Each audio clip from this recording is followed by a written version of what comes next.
Okay, so welcome everyone to this evening's webinar about climate resilience and the natural environment in Haringey's draft local plan policies. So we're going to start off with a brief introduction to the local plan, and then following on from that, I'll give a sort of high-level summary of the two main chapters that we're talking about tonight. So that's firstly chapter 21, which is about climate resilience and adaptation, and then chapter 24, which is about our blue and green infrastructure in the borough. Then I'll just sum up with a reminder of how the different ways in which you can respond and provide your feedback on those draft policies. And we'll open up to a Q&A discussion to address any questions that you have. I should just say that for the green and blue infrastructure chapter, I personally didn't draft that chapter, so I'm going to do my best to help with answering questions. But if there are some technical points on, for example, things like biodiversity net gain, I'll do my best to answer, but I might have to get back to you via email, and we'll just see how it goes. So please bear with me and forgive me in advance if I can't answer all of the questions tonight on that topic. Right, so what is the local plan? It's one of the most important documents that the council produces, and certainly one of the most important documents in terms of our planning service, because it is the main document that's used to determine planning applications in Haringey, so to decide whether or not a proposal should be granted permission, planning permission. So some of the things that the plan does do includes setting a big vision for the next 15 years for the kind of places that we want to live in, work in and spend time in the borough. It includes a spatial plan for future growth and infrastructure needs, and that covers many different topics, including whether we should allocate land for new homes, create new workspace, employment spaces that then provide more jobs, where new shops should go, green spaces. Also, it includes things like deciding where tall buildings should and shouldn't go in the borough. So it really covers every topic that needs to be considered when thinking about new development or potential new development in the borough. It also sets standards and requirements for ensuring high quality development. Those standards include design standards, energy efficiency standards, and the topics that we're talking about tonight are also about improving quality on climate resilience and adaptation, and also the design and the specification of our green spaces and blue spaces in new development. So it's also about setting quality standards. And then the plan also helps to protect heritage sites and the natural environment. Some things that the plan doesn't do includes it doesn't fund or deliver new development. It also doesn't cover the management of council services. So, for example, it doesn't cover the management of street cleaning or housing tenancies, parking or low traffic neighbourhoods. It doesn't make decisions about the delivery of schools, hospitals or transport projects, and it also doesn't set council tax or budgets. So why do we need a new local plan? Well, national planning policy requires all local authorities in England to review and update their local plans every 5 years, or at least to review them and then potentially update them. So in our case, the existing suite of documents that represent our current adopted plan were produced and published in 2017, so that's quite a while ago now, and those are those multicolored documents at the top right hand corner of the slide. So a lot has changed since we published our adopted plan, including there have been several changes to national planning policy and legislation. At a London level, the Mayor's Office have adopted and published a new London plan.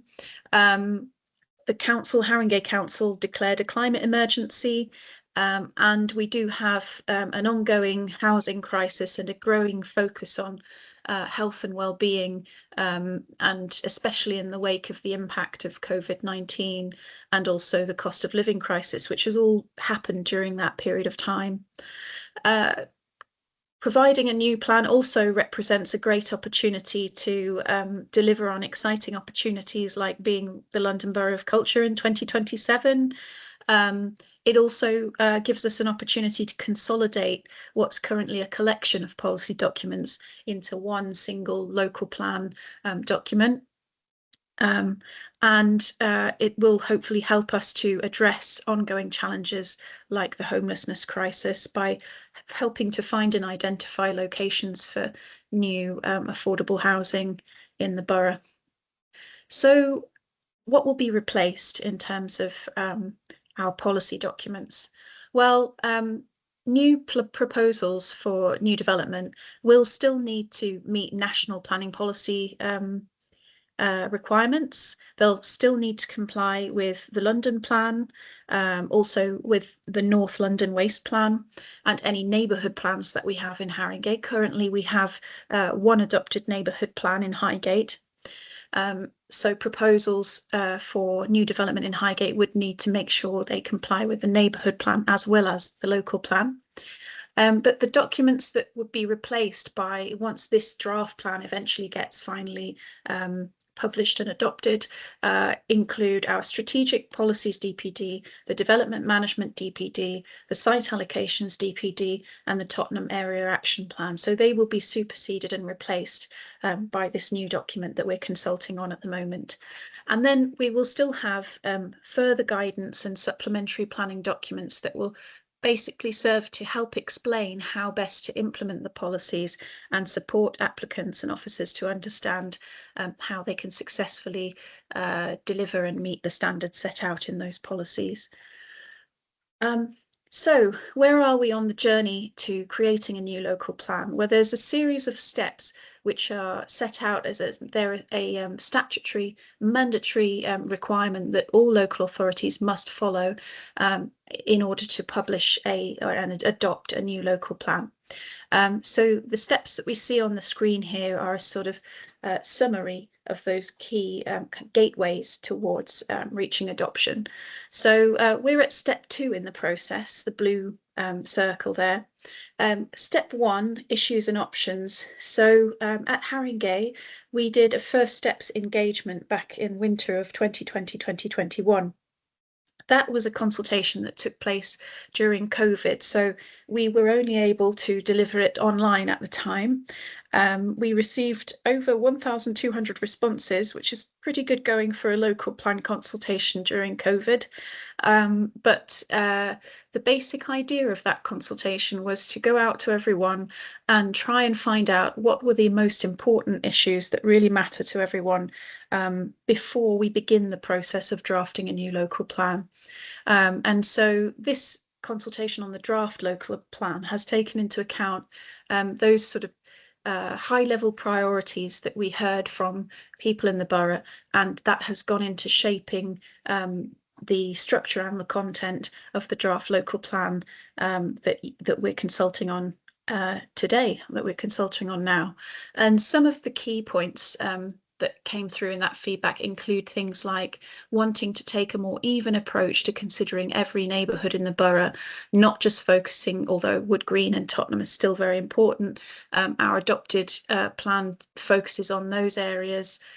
So in this local plan, we've taken a neighbourhood-led approach, which I'll talk about more on the next slide. So the next steps after the end of the consultation on this draft local plan will be that we will take into account all of the comments, all of the feedback that we receive from everyone during this consultation.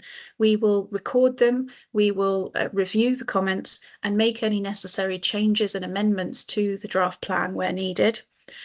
We then publish a consultation report to share with everyone else the results of and to share how we've taken into consideration and responded to each comment.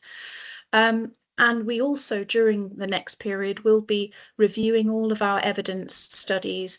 We have to produce a lot of technical studies to check and verify that our policies are robust and can be delivered. And so those studies will also be ongoing and feeding into the final or the proposed submission plan. So our proposed submission plan, we need to consult on that too. So that's known as a Regulation 19 consultation. So that will be the next step that we're aiming for, is to share a second draft, if you will, of the local plan which incorporates the changes that will be made after this consultation. And we're aiming for spring, summer of 2026 for that proposed submission plan. There will be an opportunity for everyone to comment again at that stage. Things start to become a bit more refined at that stage. So the sorts of changes that would then be made afterwards would be more detailed changes around getting the wording right, and tightening up the policies. There were less likely to be very big changes at that stage. So again, that's why this particular consultation we're doing now is a great opportunity, the best moment really for everybody to have their say, because there's more possibility of us making changes, again, guided by the community at this stage. And then after we've consulted on the proposed submission plan, so that second draft, we take on board all of the feedback and we proceed to submit a tightened up final draft to the planning inspector. So that's submission and examination. The planning inspector, we then go through a formal process with that where they provide review. It's an independent inspector who reviews the plan, checks its robustness, and we have to make modifications to satisfy that it's legally sound and it's robust and in accordance with national planning policy. And then finally, the next step, once we meet and satisfy all of the inspector's requirements, would be moving to adopt and publish the plan. And at the moment, we're aiming for winter 2026 for that. So it's a pretty quick programme, but that's what we're working to. So how is the local plan structured? Well, it's a very big document because it has to cover absolutely everything you can think of relating to new development and being able to give permission for new developments. So we've divided it into 3 parts. The first part, volume 1 of the local plan, includes the spatial vision, so it's high-level objectives and overall approach for placemaking in Haringey. So what are the key priorities? What are the key aims and the vision for the plan? It includes a overarching spatial strategy, so a mapped vision for the whole borough and where growth could happen. And then we dive into more detail on that. So part 2 is where we have our neighbourhood chapters, as I mentioned before. So that's for each neighbourhood in the borough, there's a chapter which sets out areas for placemaking focus, and then all of the proposed new site allocations, so potential development sites that we've identified. So I would really encourage everyone to check out our website and look up your neighbourhood and see what's happening, and let us know if you agree or disagree with all of our proposed sites there. And then we have our part 3, which is the borough-wide chapter. So these are those quality standards which apply for any new development happening all over the borough. And that's shown in orange on this slide because tonight the topics we're talking about are not area specific. They would apply throughout the whole borough.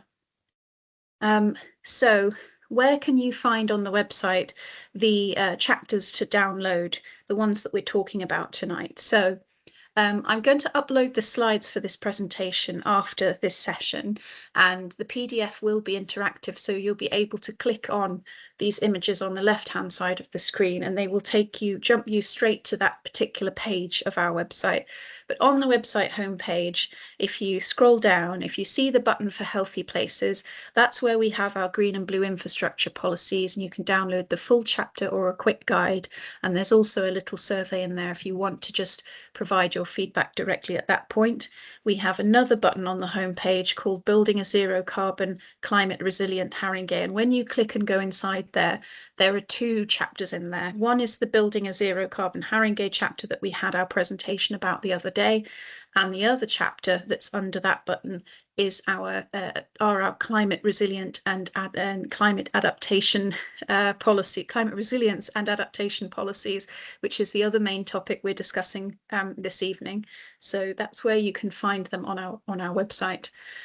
So the topics covered in today's session: on chapter 21 on climate resilience and adaptation, These are policies that are about ensuring communities can adapt to our changing climate, and that they are sufficiently resilient to withstand and recover from the increasing frequency and risk of extreme weather events. So this includes new policies to support, for example, urban cooling, and to minimise overheating risk as part of that.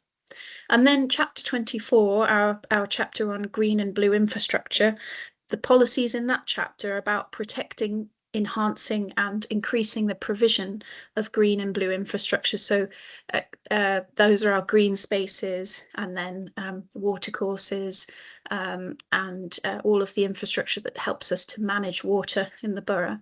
So this chapter also includes addressing deficiencies of access to green space and improving access. It's also about improving the quality of water as well. So we'll see as the presentation goes on, I'll provide a bit more detail there. But just headlines, that chapter also includes a dedicated new trees policy.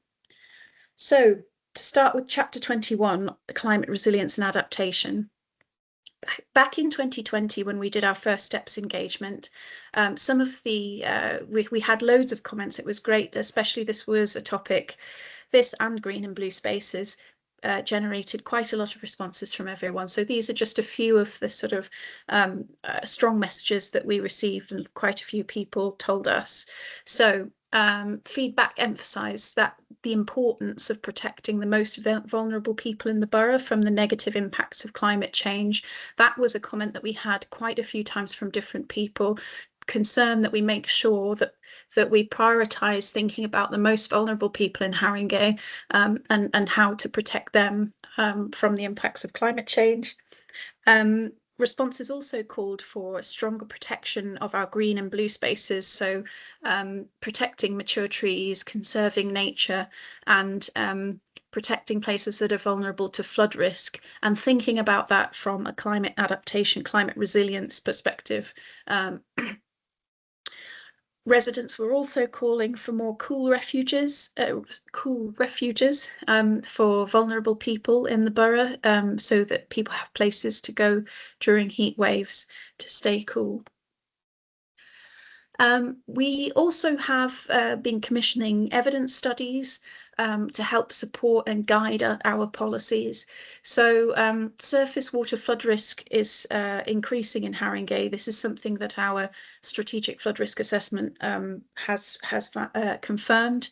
So providing permeable surfaces as part of sustainable drainage systems is more important than ever now in the borough. So we've included up-to-date and detailed policies on providing sustainable drainage systems in the draft plan.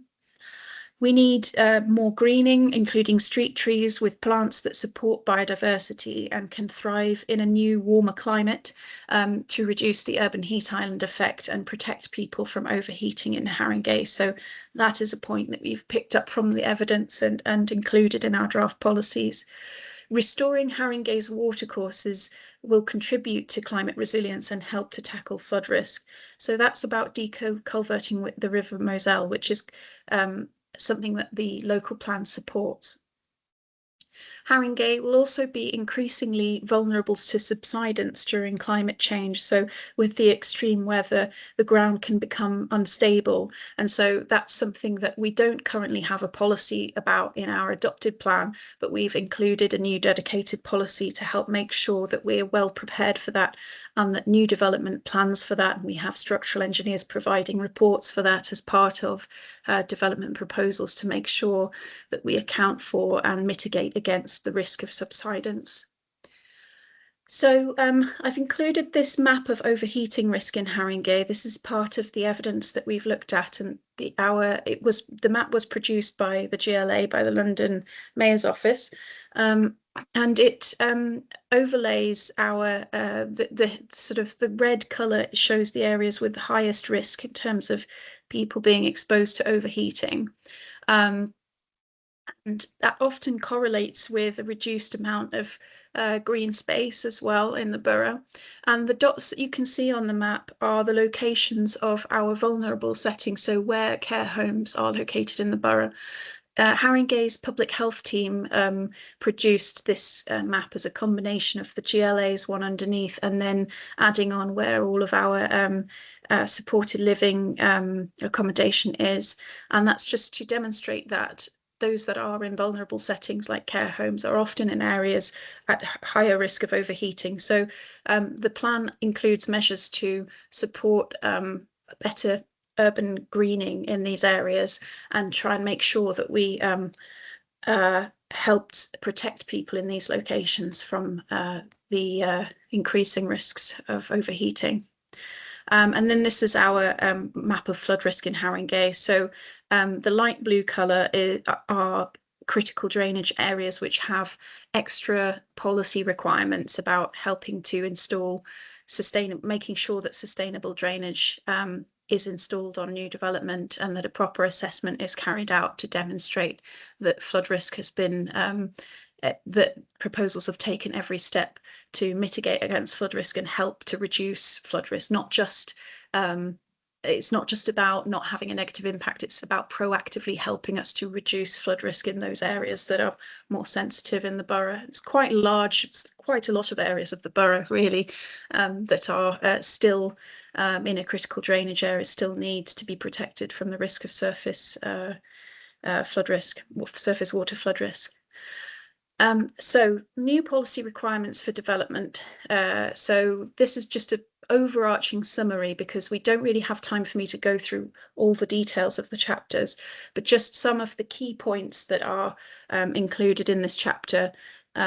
So we have new policy requirements on minimising overheating, promoting sustainable drainage and opening up the River Moselle to reduce flood risk. We've got policies on improving water efficiency, so making sure that we align with the best practice standards in the London Plan on on water efficiency for new development to not waste water. And also we have policies on mitigating air pollution, which also align with the London Plan approach. Larger developments will also be required to provide cool spaces for vulnerable people during heat waves. So that's where we've listened to the feedback we received at the last consultation. And we've also looked at the London Plan, the GLA's guidance on cool spaces and what should be provided. So that's gone into our policies. And then we also have a new policy that was introduced to prevent the damage from subsidence by managing trees and new development. And as I said before, making sure that we have the correct structural engineers reports submitted for planning approval. So these are the key, this is every policy in that chapter, just to sort of take note of all the topics that are covered by the chapter. We've probably covered most of them in the presentation that I've just given, but it's worth me saying that policy CR3 on minimising overheating risk in buildings, this is a new policy that we don't have in our adopted plan, and we're very fortunate to have an expert on this in-house at Haringey in our carbon management team, who has helped us with drafting this to align also with the best practice standards that and sort of industry standards that published by CIBSE. So this is about making sure that buildings are designed, and we consider this at planning stage, on how does shading work to protect people from overheating in new buildings, and all the sort of technical standards that we need to ensure are asked for at planning stage so that buildings don't overheat. So chapter 24, green and blue infrastructure, the other main chapter of this session. So back in 2020, people told us, well, there was strong support for restoring the River Moselle and improving access to the new river to make these features more visible and integrated into public spaces. People were also keen to see that we connect parks and open spaces through green corridors, for example, by linking Downhills Park to Chestnuts Park. There were concerns about the potential loss of open space with calls to protect existing parks, and also people observed the need for us to upgrade neglected green spaces and think about maintenance, address issues like littering and antisocial behaviour. And also it was we had several comments come in about making sure that we use green infrastructure to promote wildlife habitats, urban greening, and to ensure that we mitigate against flood risk. So I think I mentioned already on the previous set of slides that we have we undertook a new level 1 strategic flood risk assessment, which has informed the draft plan. We also commissioned Haringey's open space and biodiversity study, and there was a SINC. So SINCs are sites of importance for nature conservation. So that study was undertaken in 2013, but then an update to that was undertaken unfortunately by my colleague who's now left our team. But we do have new evidence that's all uploaded to the evidence library on our website, which is available to go and check. And some of the key points that were identified in these evidence bases include: we found that there is a shortfall in accessible open space to meet the needs of some of the borough's population, especially in the centre of the borough and parts of the east of the borough. There were also additional sites of importance for nature conservation that were identified through our refresh on the SINC review, and there was a recommendation from that new SINC review that these should be new designated SINCs. So we have included those proposed new sites of importance for nature conservation on our draft policy maps that you'll find in the chapters and on the website on the policy map button. The paddock was also we also found from our evidence study that the paddock was recommended to become a local nature reserve. And the evidence confirmed that deculverting rivers can help to address flood risk. So that was our strategic flood risk assessment that confirmed that. So this is a map of the green infrastructure in the borough, including ecological corridors, sites of importance for nature conservation, which are in that dashed line. There's also the blue ribbon network with rivers there. And then the green patches are land that's metropolitan open land, so important parks in the borough. We also have some open space designations in that slightly lighter shade of green, and then the Lee Valley on the right hand side, and that bit of green belt that is within a lovely bit of green belt that's within our borough. So this map is also available on the website and in the chapter, and we do our best to make sure that we catch everything. Hopefully it is all there, but again, if you have any comments about anything you notice that's not on these maps, please do let us know as part of the consultation feedback. So in terms of what's proposed in this chapter, so this is a summary of the key proposals. So the policies at the moment are drafted to say that we need to safeguard the green belt, safeguard and protect the metropolitan open land in the borough and our designated open spaces and watercourses from inappropriate development. So new developments must also provide new open spaces which include biodiversity gains, so making sure that we improve the levels of biodiversity on sites, and wherever we're creating new open space, biodiversity should be improved. All proposals should incorporate urban greening, biodiversity net gain and tree protection. So new development should always deliver this as part of new proposals. Improve access to nature for all communities is something that the policies seek to facilitate. The policies also encourage multifunctional spaces, so where we have parks that are meeting many different needs for the community, making sure that they are inclusive and they are multifunctional.